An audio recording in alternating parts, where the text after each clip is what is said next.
If you're here for a necklace update, there is no update. Now on to the actual video. I got a house a couple years ago now, and I have spent that entire time trying to establish a tapestry lawn. Tapestry lawns are where you replace grass with ground covers.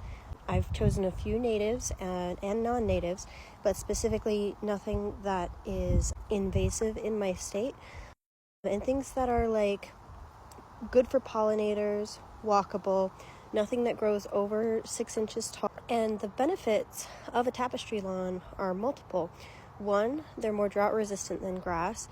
Two, they are pollinator friendly, which grass is not.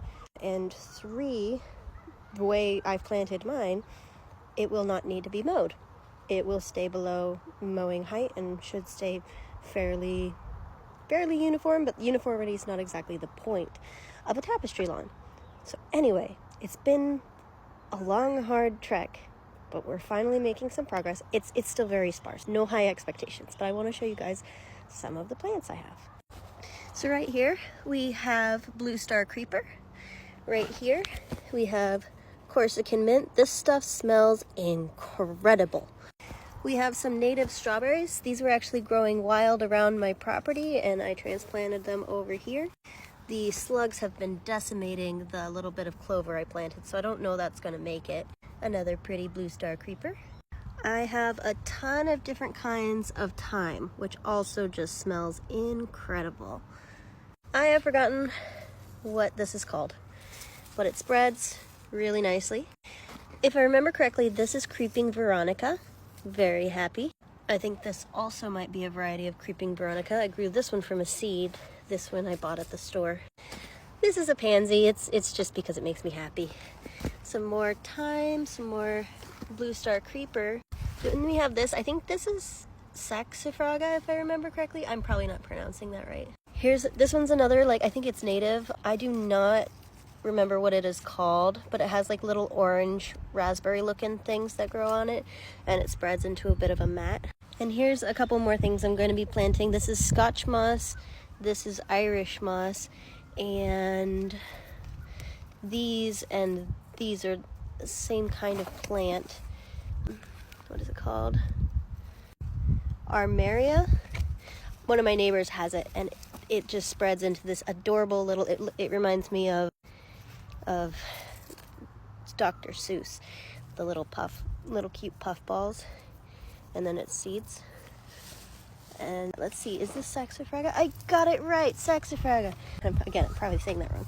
Those are some more of the things I'm going to plant. One of the big things about the plants I chose is that they are perennial. A lot of them are somewhat evergreen, especially in mild climates. I planted a variety. According to their shade preferences, my front yard has both sun and shady areas. Kind of just like letting things grow according to what they like.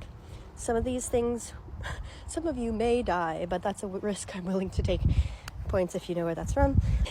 But basically I expect some plants not to do as well and other ones to kind of overtake, and that will spread out until you get this essentially like a tapestry of different textures and colors, and lots of different kinds of flowers as well. There'll be little white flowers, the blue star creeper flowers, the pink flowers, the tiny little purple flowers of the thyme. It'll be, once it fills out, it should be very pretty and very fragrant. The thyme smells lovely, and I will be mixing in, I've had a few of these grow up, but I will be mixing in some annual things like lemon balm that's kind of self-seeding and will continue growing that way, just because it smells incredible if you walk on it. So that's one of the goals, is like when I'm walking around, it's just going to smell perfumed and lovely. How could I possibly forget? This is sorrel. This is a native species here. I think this is baby's tears. Yes.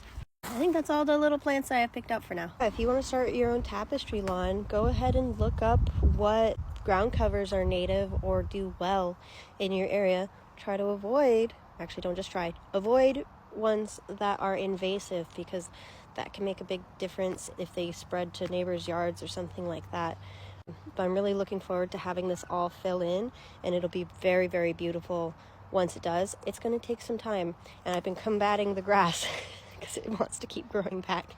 But I think I've finally gotten to a place where I'm gonna see a lot of, hopefully, dramatic spreading over this season. So really excited, and I'll give another update probably in the fall to see how everything has spread out.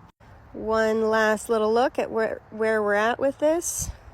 I'm trying to keep my home private, but this is the start of my tapestry lawn. Have a nice day.